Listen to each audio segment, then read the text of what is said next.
안녕하세요. 저는 결혼을 꿈꾸고 있었던 20대 후반의 평범한 직장인입니다. 제게는 세상 단 하나밖에 없는 사랑하는 여자친구가 있습니다. 여자친구와는 2년 전 처음으로 알게 되었고 저보다 3살이 더 어립니다. 저는 그녀와 당연히 결혼을 생각했고 함께 살 그날만을 그리며 살아가고 있었습니다. 매일 하루하루가 행복한 날들이었죠. 하지만 제 여자친구에 대한 충격적인 사실을 알게 되고부터 너무나 힘이 듭니다. 사연을 읽어보면 바보 같고 멍청하다고 욕하실 수도 있겠지만 지금의 저는 제가 어떻게 결정을 해야 할지 도저히 답을 내릴 수가 없네요. 사실 이런 이야기를 올려봐야 뾰족한 수도 없을 것 같고 좋은 방법을 찾을까 싶지만 너무 많이 답답하고 힘들어서 많은 분들의 이야기를 간절히 듣고 싶어서 글을 올리게 되었습니다. 여자친구와는 대학교 친한 여자 후배 덕분에 만나게 되었습니다. 어느 날 후배와 술을 마시고 있었고 한참 이야기를 하던 도중에 갑자기 저보고 연애는 하지 않냐고 묻더라고요. 사실 그때 당시에는 취직을 준비하고 있던 시기여서 여자를 만날 생각은 전혀 한 적이 없었습니다. 저는 장난식으로 아무도 소개도 안 시켜주는데 어떻게 여자친구를 만드냐고 했죠. 그랬더니 후배는 자신의 학창시절 동창이 한 명 있긴 한데 너무 수준 차이가 나서 소개를 못 시켜주겠다고 하더라고요. 저는 그 말에 너무 황당하고 오기가 생겨서 도대체 얼마나 그렇게 대단하길래 수준 차이가 나냐고 따졌죠. 후배는 친구가 학창시절에 얼짱 출신이라고 말하길래 갑자기 너무 호기심이 생기더군요. 그래서 저는 후배에게 사진부터 좀 보여주고 말하라고 했고 사진을 보는 순간 저는 후배에게 소개만 시켜주면 술을 한 달 동안 사주겠다고 했죠. 사진만 봐도 후배가 왜 얼짱 출신이라고 하는지 바로 알 수 있었던 외모였고 솔직히 소개팅을 하기에는 제가 한참 꿀리는 기분이라 부담스럽더라고요. 후배에게는 소개팅으로 만나면 승산이 없을 것 같다며 자연스럽게 만날 수 있게 해달라고 부탁을 했습니다. 그러자 후배는 소개녀와 단둘이 만나자고 약속을 잡을 테니까 저는 친구들과 놀다가 자연스럽게 합류를 하자고 했습니다. 그리고는 미리 친구들에게 말해서 저를 지켜 세워주자는 작전을 짜게 되었죠. 약속 당일날 저는 친구들과 일찍부터 만나서 술을 마시고 있었습니다. 약속 시간이 다가오자 후배는 그 소개녀와 만났고 커피숍에서 얘기를 좀 하다가 자연스럽게 데리고 온다고 문자가 왔습니다. 저는 친구들에게 잘 부탁한다며 자연스럽게 지켜 세워달라고 신신당부를 했죠. 그날따라 너무 긴장이 돼서 시간이 정말 갈 생각을 안 하더군요. 그렇게 한참이 지나고 나서 술집 문이 열렸고 제 후배는 소개녀를 데리고 같이 들어왔습니다. 실제로 처음 보는데 정말 선녀가 들어오는 기분이었죠. 잠깐 사이에 저는 곧바로 첫눈에 반해버렸습니다. 친구들도 저 멀리서 오는 그녀를 보고 대박이라면서 속삭일 정도였으니깐요. 그날 저는 최대한 말도 조심하고 행동도 조심했습니다.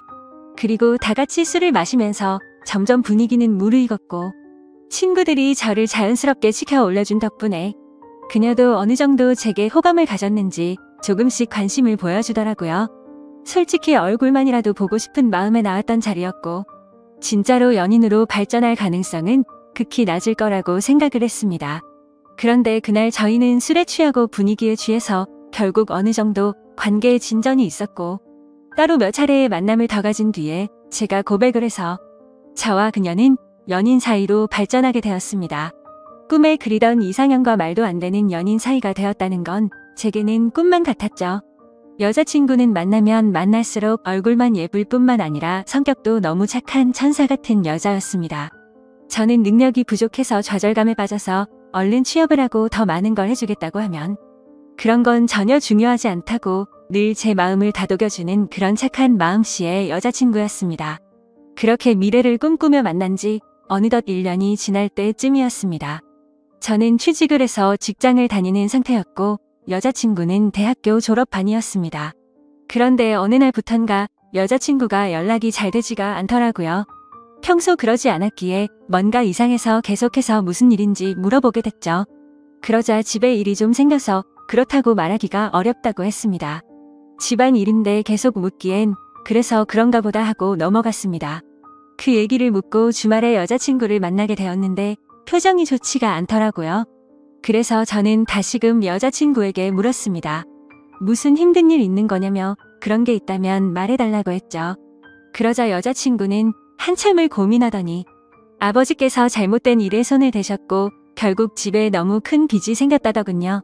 그래서 어쩔 수 없이 알바를 하느라 정신이 없어서 연락이 뜸했다며 미안하다고 하더라고요.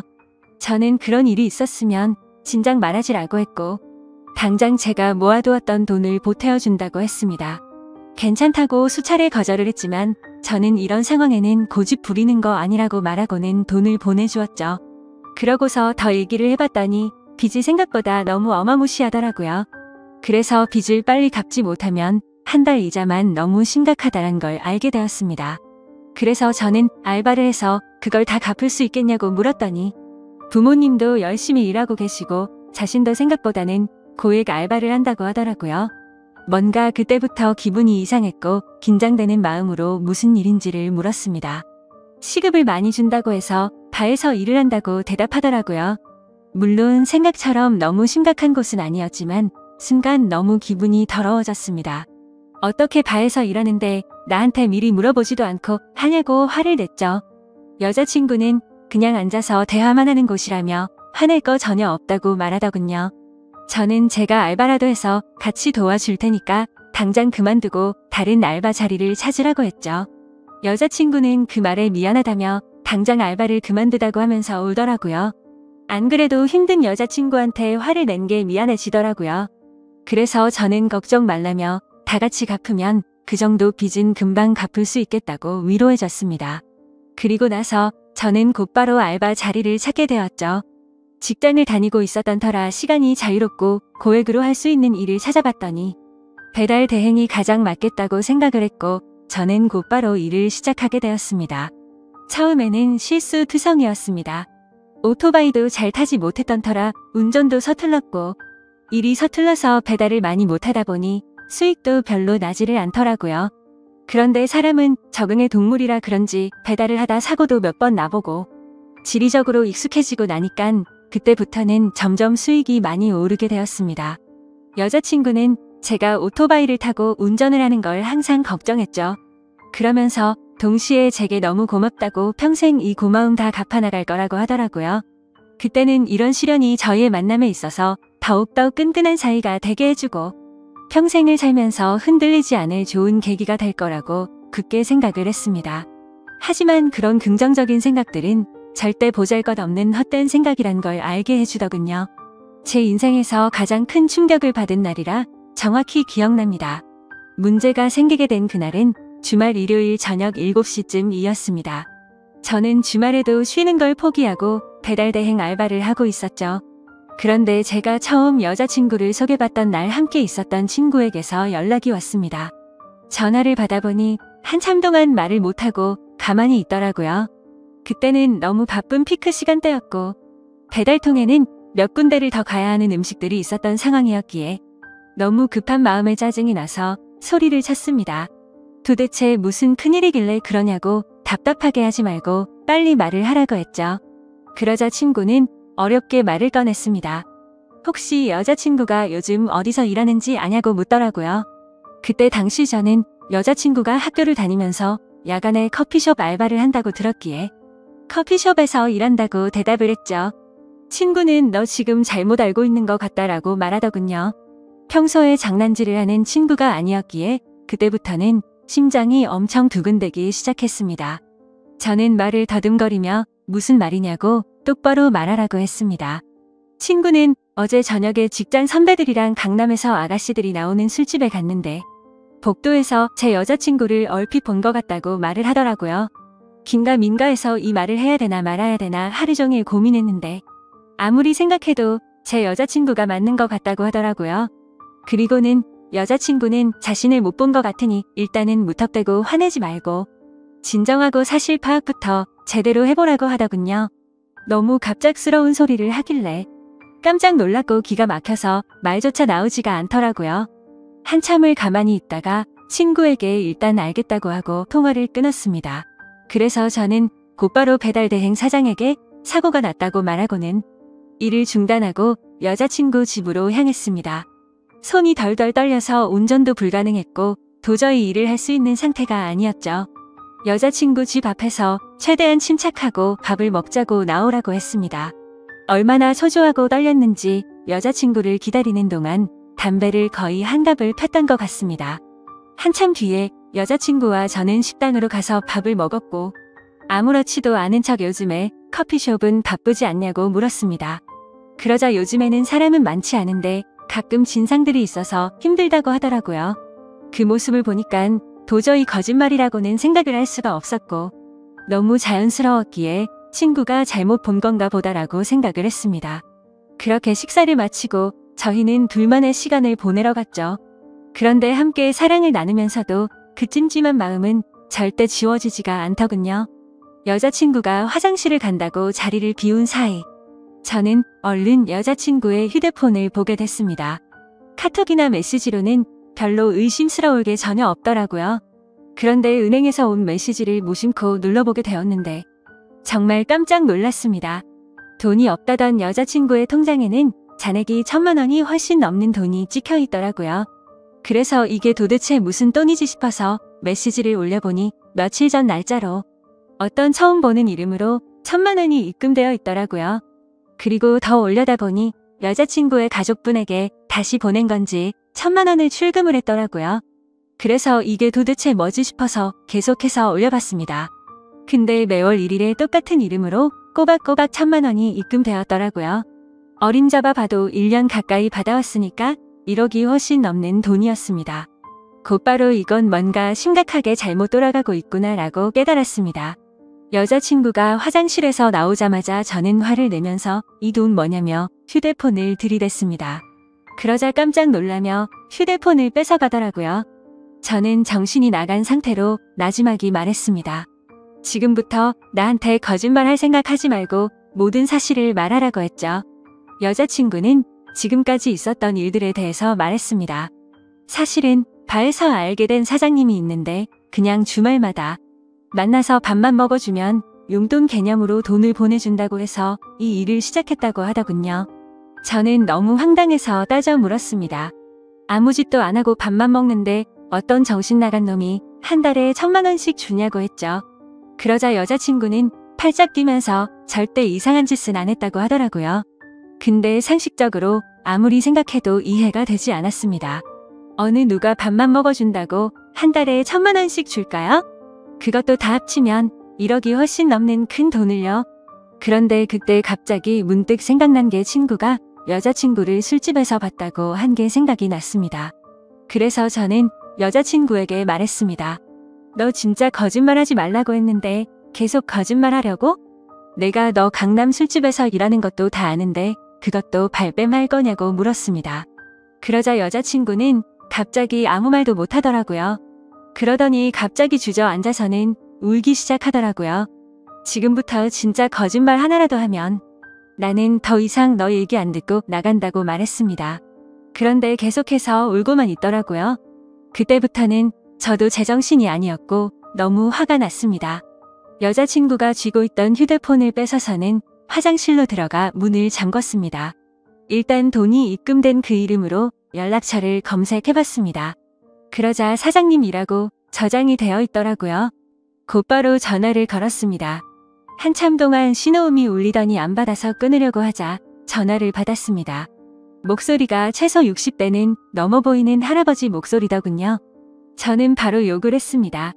내가 이 전화기 주인 남자친구인데 너 뭐냐고 하니까 젊은이 말버릇이 그게 뭐냐고 이딴 식으로 말하더라고요. 그래서 너 손녀뻘 데리고 무슨 짓거리 했냐고 소리를 질렀습니다. 그러자 돈 주고 하는 짓 뻔하지 뭘 그딴 걸 묻냐면서 욕을 하고는 끊어버리더군요. 정말 그 말을 듣는 순간 머리가 너무 어지러웠습니다. 여자친구는 밖에서 문을 계속 두드리면서 울어대고 너무 믿었던 여자친구에게 배신을 당한 기분에 저도 모르게 눈물이 흐르더라고요. 그렇게 서로가 화장실 문을 사이에 두고 1시간 동안 아무 말 없이 있었습니다. 제가 먼저 말을 꺼냈습니다. 그동안 나를 얼마나 우습게 생각했으면 끝도 없이 거짓말하냐고 물었더니 자신을 두고 떠날 것 같아서 차마 말을 못했다고 하면서 울더라고요. 바에서 일한 거랑 커피숍에서 일했다는 건 다 거짓말이었냐고 했더니 미안해라고 대답을 해주더군요. 그럼 다른 데서 일한 건 다 거짓말이었고 애초부터 강남에 있는 술집에서 일한 거냐고 물었습니다. 그러자 여자친구는 그때부터 모든 사실을 털어놓더군요. 처음에는 바에서의 얘기만 하는 일로 시작한 건 맞았답니다. 그런데 갑자기 그 사장님 지인이 운영하는 다른 술집에서 홀서빙 일이 부족하다고 해서 도와주고 오라고 했답니다. 시급도 평균보다 2배 이상 쳐준다고 해서 바로 알겠다고 하고 갔다네요. 생각보다 너무 페이가 세다 보니까 바쁠 때마다 잠깐 도와주고 오고 하는 게 일도 수월했었고 돈도 되었기에 몇 번씩 일을 하러 갔답니다. 그런데 어느 날부터인가 그 술집 여자 사장님이 자꾸만 자신을 설득했답니다. 그때 왜 그런 선택을 하게 된 건지 자신도 제정신이 아니었던 것 같답니다. 그렇게 본격적으로 그 가게에서 일을 시작하게 되었고 어느 날 재벌 할아버지가 와서는 매달 1,000만 원씩 주는 대가로 만남을 요구했다고 하더군요. 그래서 직접적으로 물었습니다. 이 더러운 인간한테 전화했더니 돈 주고 하는 집 뻔하다고 하던데 네가 아까 밥만 먹었다는 건 거짓말이었냐고. 더 이상은 절대 나한테 거짓말 하지 말라고 했습니다. 그러자 울면서 미안하다고 대답하더군요. 도저히 빚이 갚아지지가 않아서 부모님이 너무 힘들어하셨다고. 정말 계속 그렇게 시간만 가다가는 부모님이 자신의 곁에서 사라지실까봐 너무 무서워서 어쩔 수가 없었다네요. 저는 그때부터 이미 모든 사실을 알게 되었기에 문을 열고 나가서 아무 말 없이 여자친구에게 휴대폰을 던져주고는 그대로 밖으로 나갔습니다. 그러자 더 큰 소리로 방에서는 엉엉 우는 소리가 들리더라고요. 솔직히 미운 마음도 컸지만 왜 그렇게까지 한 건지를 아니까 너무 마음이 아팠습니다. 근데 그렇다고 할지라도 절대 이해를 할 수는 없습니다. 저는 여자친구의 힘든 걸 도와주기 위해서 평일에 회사 끝나면 배달 대행을 자정 넘게까지 했고 주말에도 쉬지 않고 그렇게 열심히 일해서 도와줬건만 그 대가가 고작 이런 충격적인 배신이라니 말문이 막힐 수밖에 없었고 모든 게 다 원망스러운 마음만 들었습니다. 그날이 있고부터 벌써 며칠이 지났습니다. 여자친구는 이제 빚은 거의 다 갚아가서 제대로 된 일을 구해서 갚아 나갈 거랍니다. 일도 다 그만뒀고 그 남자와도 다시는 연락하지 말라고 했다고 하네요. 저를 속인 건 너무 미안하고 도저히 자신의 곁에 있어달라고 말 못하겠다고 합니다. 정신 나간 자기 같은 여자는 잊어버리고 꼭 행복하라며 오빠는 행복할 자격이 있는 사람이라고 하네요. 차라리 여자친구가 뻔뻔하게 굴었으면 이렇게 마음이 더 아프지도 않았을 것 같습니다. 정말 태어나서 처음으로 평생을 함께하고 싶었던 여자친구였는데 이런 사실이 모든 게 다 꿈이었으면 좋겠습니다. 솔직히 이렇게 많이 사랑하기에 저는 지금도 말도 안 되는 고민을 하고 있네요. 제가 여자친구를 용서해주는 게 맞는 걸까요? 어떤 선택을 해야 할지 정말 모르겠습니다. 저보다 현명한 분들이 많으실 테니 부디 제게 한마디씩만 부탁드립니다. 감사합니다.